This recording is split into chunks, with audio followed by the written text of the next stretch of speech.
You know that feeling when you're sitting at your desk? Everything is technically fine, your work is done, no one's yelled at you, and yet something just feels off? Like a low hum of discomfort you can't quite trace?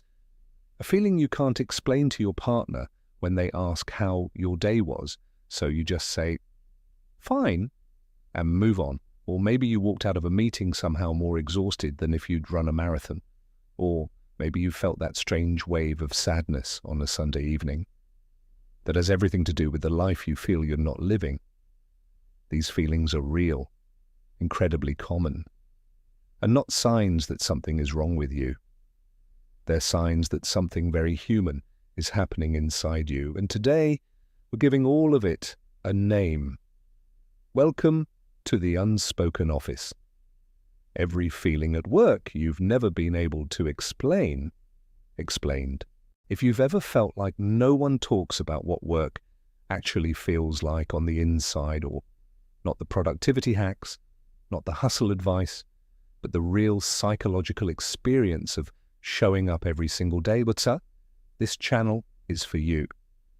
We break down the psychology behind what actually happens at work, the feeling, the dynamics, the unspoken rules, so you can stop feeling confused and start seeing what's really going on. 8 feelings, 8 names. By the end of this video, you're going to feel genuinely understood. But let's start with a feeling almost everyone has had, but almost no one talks about. You sit down, open your laptop, look at your to-do list, and absolutely packed, and feel nothing. Not overwhelmed, not motivated, just a quiet, flat emptiness, like you're doing tasks for the sake of doing tasks. Psychologists call this occupational alienation and being disconnected from the purpose of your own work. You might be good at your job, completing tasks on time, but inside there's a quiet voice asking, but why? Your brain isn't designed to find meaning in a spreadsheet cell. It's designed to find meaning in impact, in contribution, in the bigger picture. If you've ever felt vaguely empty despite being productive, that feeling now has a name. We're calling it Deskpair.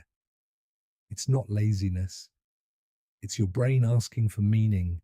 This one is fascinating. You go into a meeting, sit there for 45 minutes, barely speak, say sounds good at the end, and leave somehow completely drained. How can sitting and listening be exhausting? What you experience is called ego depletion through social vigilance.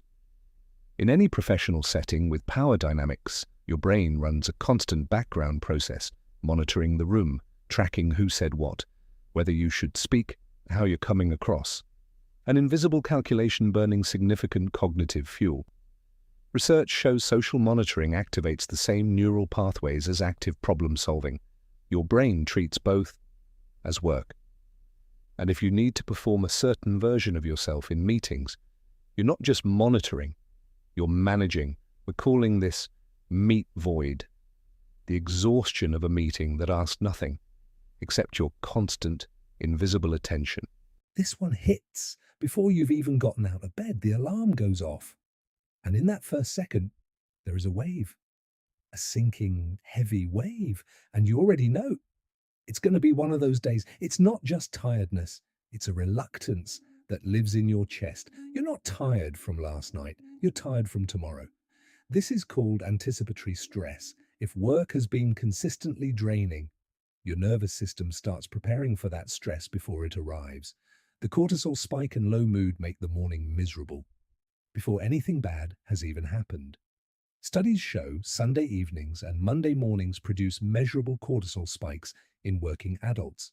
Your body responds to the work week before it starts. We're calling this Dawngrind. Your nervous system doing overtime, unpaid, of course. This one is painful because it's quiet. No one notices it, including the people causing it. You walk into the office, people are chatting and laughing, and somehow you feel completely invisible. Like a ghost. People talk over you in meetings. Your ideas land without applause. Someone makes a joke. The group laughs, but you're outside the circle even while standing inside it.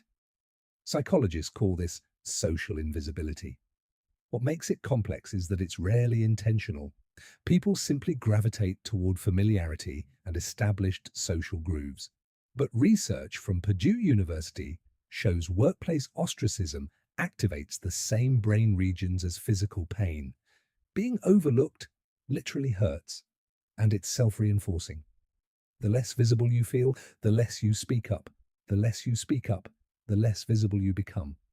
We're calling this Hallnoise, surrounded by people and still alone.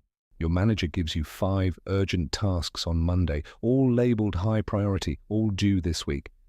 You look at the list and do nothing, not because you're lazy, but because your brain has locked up.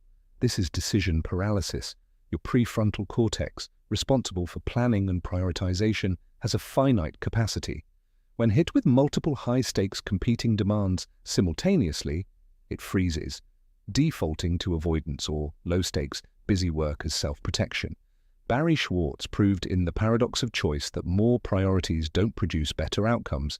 They produce anxiety, avoidance, and regret. This is compounded by priority inflation, labeling everything urgent until the word means nothing. When everything is a priority, nothing is. You weren't procrastinating, you were paralyzed. We're calling this Taskwall. Screenblank isn't paralysis, it's more like absence. Your screen is on, your cursor is blinking, and you are just staring.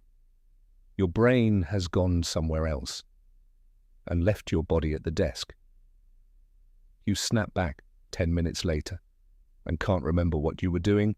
Neuroscientists call this default mode network activation, your brain going into involuntary daydream mode. When you lose focus, your brain switches modes, sometimes without your permission. This happens more when work is repetitive, unstimulating, or draining. Your brain checks out. It's not a character flaw, it's neurology. Harvard research found minds wander 47% of the time at work, signaling the work isn't engaging enough to hold attention.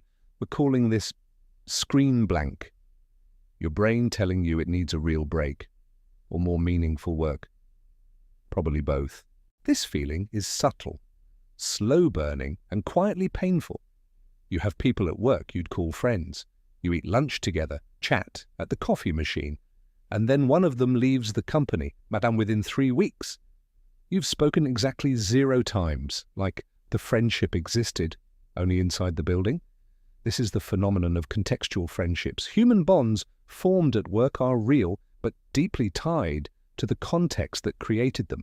Remove the context, and the relationship often doesn't survive. Most work friendships are what psychologist Robin Dunbar calls sympathy group relationships. Real, but are maintained by proximity rather than genuine intimacy. The loneliness this creates is confusing because from the outside, you look surrounded. We're calling this Watercool, the strange grief of friendships that only exist at work. The last one, for many people, the heaviest. It usually happens in the late afternoon. The light is changing outside. You look up and there's this sudden, quiet ache, like the world is out there, moving, living, happening, and you're in here, behind glass, watching it. It's not sadness, not regret, something closer to a longing. What am I doing with my time? Is this the life I meant to build? Psychologists call this existential drift, feeling detached from your own life trajectory. Viktor Frankl wrote that humans can endure almost any what, as long as they have a why.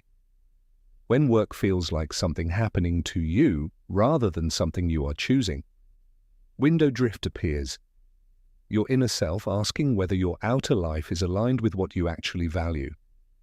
We're calling this Windowdrift. The ache of watching time pass through glass.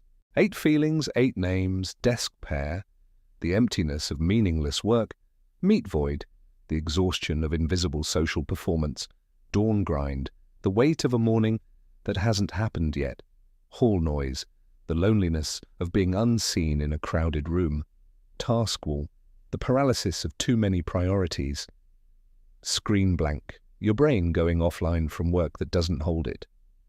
Watercool, the grief of friendships that only exist at work. And Windowdrift, the ache of wondering whether you're living the life you meant to. These feelings are not signs of weakness. They are signs that you are a human being navigating a system that was never designed around human psychology. The first step to navigating any system better is understanding it. That's what this channel is here for. Drop a comment telling me which feeling hit you hardest. Subscribe if you want to keep understanding the unspoken side of your working life. I'll see you in the next one.